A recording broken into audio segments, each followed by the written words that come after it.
दोस्तों, आपने भी कई बार रात को सोने से पहले खुद से एक वादा किया होगा, कल सुबह 5 बजे उठूंगा, एक्सरसाइज करूंगा और वो जो पेंडिंग काम पड़ा है उसे शाम से पहले पहले खत्म कर दूंगा। हम सब एक परफेक्ट टाइम टेबल बनाते हैं, दिमाग में खुद को एक सुपर हीरो की तरह काम करते हुए देखते भी हैं, लेकिन जैसे ही अलार्म बजता है वो सारा मोटिवेशन रजाई की गर्माहट में कहीं खो सा जाता है। हम सब 5 मिनट के लिए स्नूज बटन दबाते हैं और वो 5 मिनट 2 घंटे में बदल जाते हैं। फिर शुरू होता है खुद को कोसने का सिलसिला। मुझसे नहीं हो पाएगा, मैं आलसी हूँ, मेरा दिमाग मेरे कंट्रोल में ही नहीं है। लेकिन ठहरिए, क्या आप वाकई आलसी हैं या फिर आपके अंदर कोई ऐसा प्रोग्राम चल रहा है जिसके बारे में आपको पता ही नहीं है? दोस्तों, धर्म ग्रंथों से लेकर मॉडर्न मोटिवेशनल स्पीकर्स तक सब कहते हैं अपने मन को काबू में रखो, लेकिन कोई ये नहीं बताता कि ये जो मन है वो तकनीकी रूप से काम कैसे करता है। अगर आपको ये नहीं पता कि गाड़ी का इंजन कैसे काम करता है तो आप मैकेनिक नहीं बन सकते। ठीक वैसे ही अगर आपको अपने दिमाग का ऑपरेटिंग सिस्टम ही नहीं पता तो आप इसे कंट्रोल नहीं कर पाएंगे। आज की वीडियो में हम ऊपर की बातें नहीं करेंगे, हम बात करेंगे प्योर साइंस और इवोल्यूशन की। आज हम जानेंगे कि क्यों हमारा दिमाग प्रोक्रेस्टिनेशन यानी काम टालने के लिए डिजाइन किया गया है और कैसे हम इस पुराने सिस्टम को हैक करके कंसिस्टेंट बन सकते हैं। तो चलिए अपने ही दिमाग के कुछ गहरे राज जानते हैं। हमारा दिमाग आलसी क्यों है? सबसे पहले एक कड़वा सच समझ लीजिए, आपका दिमाग आपको कामयाब बनाने के लिए डिजाइन नहीं हुआ है, ये आपको जिंदा रखने के लिए डिजाइन हुआ है। जरा कल्पना कीजिए आज से 50,000 साल पहले के इंसान की। हमारे पूर्वज जंगलों में रहते थे, वहाँ ना तो डोमिनोज था, ना नेटफ्लिक्स और ना ही कोई सुरक्षित घर। वहाँ हर वक्त जान का खतरा था। और क्या आपको पता है उस वक्त इंसान के लिए सबसे कीमती चीज क्या थी? वो थी एनर्जी यानी ऊर्जा। अगर आदि मानव बिना वजह दौड़ते भागते या मेहनत करते तो उनकी एनर्जी खत्म हो जाती, और अगर अचानक कोई शेर आ जाता तो भागने के लिए उनके पास ताकत ही नहीं बचती। इसीलिए कुदरत ने या कहिए नेचुरल सिलेक्शन ने हमारे दिमाग में एक कोड फिट कर दिया, save energy at all cost, यानी हर कीमत पर अपनी ऊर्जा को बचाओ। हमारा दिमाग इस तरह विकसित हुआ है कि जब कोई खतरा ना हो या जब तक कोई बहुत बड़ा इनाम जैसे शिकार या भोजन सामने ना हो तब तक वो हिलना भी पसंद नहीं करता। और अब वापस आते हैं 21वीं सदी में। आज आपकी जान को जंगल जैसा खतरा नहीं है, आपको खाना सुपरमार्केट या फिर एप्लीकेशन में ऑर्डर करने से मिल जाता है, लेकिन आपके दिमाग का वो हिस्सा जिसे हम लिम्बिक सिस्टम कहते हैं वो आज भी उसी 50,000 साल पुराने सॉफ्टवेयर पर चल रहा है। इसी वजह से जब आप सोचते हैं कि मैं जिम जाऊंगा या मैं पढ़ाई करूंगा तो आपका वो पुराना दिमाग चिल्लाता है, अरे पागल है क्या, इसमें बहुत ज्यादा एनर्जी खर्च होगी, चुपचाप बैठ जा, क्या पता कल खाना मिले ना मिले। इसका मतलब जिसे आप आलस या लेजीनेस कहते हैं वो असल में एक सर्वाइवल मैकेनिज्म है। आपका दिमाग आपके खिलाफ नहीं है, वो बस आपको अपने पुराने तरीके से सुरक्षित रखने की कोशिश कर रहा है। लेकिन समस्या ये है कि अब हमें जंगल में नहीं बल्कि शहरों में रहना है, जहाँ ऊर्जा बचाने से नहीं बल्कि ऊर्जा लगाने से जीत मिलती है। हमारा मन क्यों भटकता है?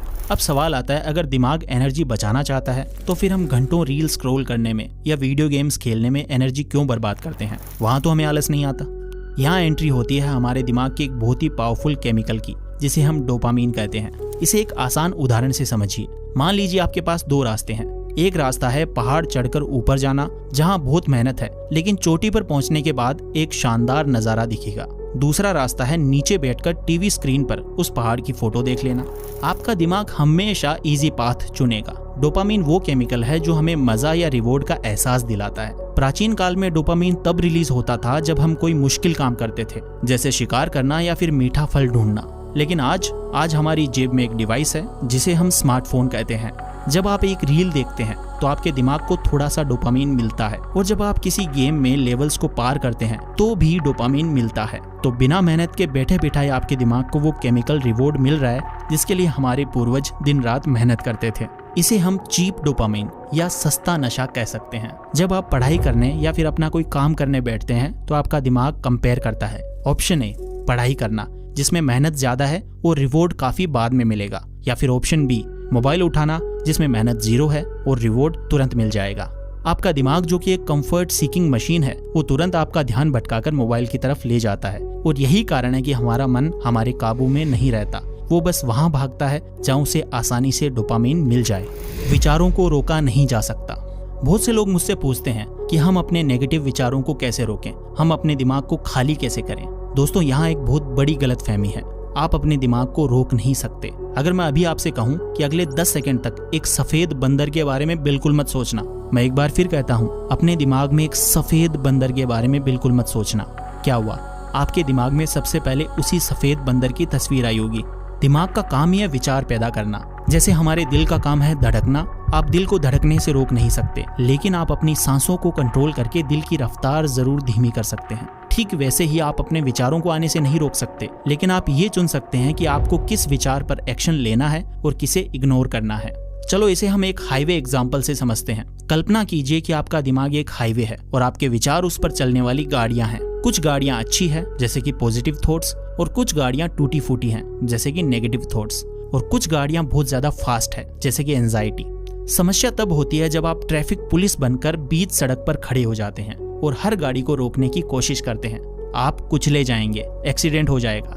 कंसिस्टेंसी और माइंड कंट्रोल का राज ये है कि आपको सड़क पर नहीं बल्कि फुटपाथ पर खड़े होकर इन गाड़ियों को बस देखना है। जब आपको गुस्सा आए या आलस आए तो आप उसे अपना हिस्सा मत मानिए। ये मत कहिए कि मैं आलसी हूँ, बल्कि ये सोचिए कि अच्छा तो अभी मेरे दिमाग के हाईवे पर आलस वाली बस गुजर रही है, ठीक है इसे जाने देते हैं, मैं इसमें नहीं बैठूंगा। इसे साइकोलॉजी में मेटाकॉग्निशन कहते हैं, यानी अपने विचारों के बारे में सोचना। जिस दिन आप अपने विचारों के पैसेंजर बनने के बजाय ऑब्जर्वर बन गए, उस दिन से आपका रिमोट कंट्रोल आपके हाथ में आ जाएगा।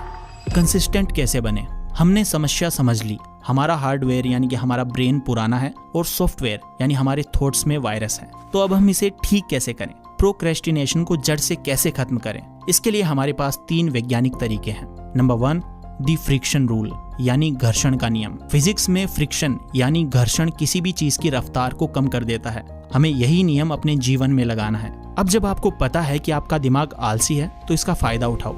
जो काम आप करना चाहते हैं जैसे कि पढ़ाई और एक्सरसाइज, उसके बीच का फ्रिक्शन कम कर दीजिए, और जो काम आप छोड़ना चाहते हैं जैसे कि फोन और जंक फूड, उसके बीच का फ्रिक्शन बढ़ा दीजिए। एग्जाम्पल के लिए अगर आप सुबह एक्सरसाइज करना चाहते हैं तो अपने जिम के कपड़े और जूते रात को ही बिस्तर के पास रख दीजिए, ताकि सुबह उठते ही दिमाग को सोचने या कपड़े ढूंढने की मेहनत ना करनी पड़े। फ्रिक्शन कम हो गया। और अगर फोन छोड़ना है तो काम करते वक्त फोन को दूसरे कमरे में रख दीजिए या फिर स्विच ऑफ करके रख दीजिए। अब अगर आपको फोन देखना है तो उठकर आपको दूसरे कमरे तक जाना पड़ेगा, और आपका आलसी दिमाग ये कहेगा कौन उठकर जाए, छोड़ो काम ही कर लेते हैं।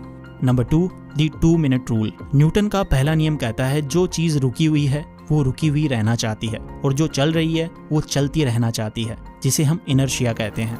सबसे मुश्किल काम होता है शुरुआत करना यानी स्टार्टिंग।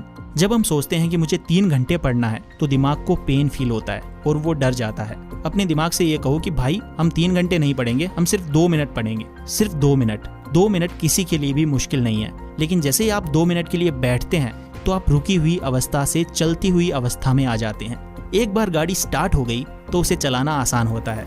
फिर 90% चांस है कि आप 2 मिनट के बाद भी नहीं रुकेंगे। Number 3, identity shift. हम अक्सर गलती करते हैं। हम कहते हैं मैं सिगरेट छोड़ने की कोशिश कर रहा हूँ, या मैं सुबह उठने की कोशिश कर रहा हूँ। जब आप कहते हैं कि कोशिश कर रहा हूँ तो आप अपने दिमाग को बता रहे हैं कि मैं असल में तो आलसी हूँ, बस एक्टिंग कर रहा हूँ। आपको अपनी पहचान बदलनी होगी। ये मत कहिए कि मैं पढ़ने की कोशिश कर रहा हूँ, बल्कि ये कहिए मैं एक स्टूडेंट हूँ और स्टूडेंट का काम पढ़ना है।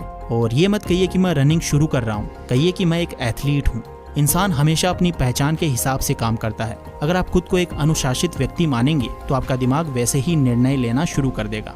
दोस्तों, अंत में बस ये समझना जरूरी है कि ये लड़ाई किसी बाहरी दुश्मन से नहीं है। जो बंदर आपकी छतों पर उछलते हैं वो अपने बेसिक इंस्टिंक्ट के गुलाम हैं। उन्हें अगर भूख लगेगी तो वो खाना छीनेंगे, उन्हें गुस्सा आएगा तो वो काटेंगे। उनके पास वो कॉन्शियसनेस नहीं है जो उन्हें रोक सके। लेकिन आप एक इंसान हैं, आपके पास प्रीफ्रंटल कॉर्टेक्स है, दिमाग का वो हिस्सा जो आपको कंट्रोल कर सकता है।